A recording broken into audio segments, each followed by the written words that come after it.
તો કેમ છે? સારું. ભણીએ તો ઘણું બધું છે, આપણે ભેગું નથી થતું એ અલગ વાત છે, પણ કંઈક તો કરવું પડશે. હવે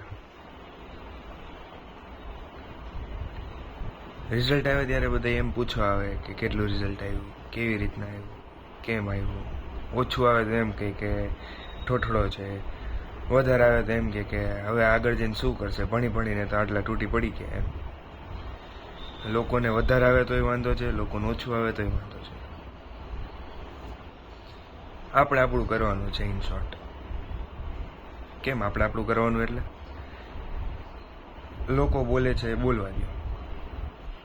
કોકની બળે કરીને કોકની નાય બળે, પણ આપણે આપણું મોટિવેશન જે છે, આપણે આપણું જે પાથ છે એના ઉપર જ આગળ વધવાનું. જો એના ઉપરથી તમે હલી ગયા ને તો સમજી લ્યો કે લોકોએ તમને પૂરું કરી નાખ્યું એમ. હવે વાત કરીએ એમાં કે લોકોમાં આવે છે કોણ કોણ. તમારા આખા ઘરમાંથી, આખા ઘર સિવાય જેટલા લોકો છે એ બધા લોકોમાં જ આવે.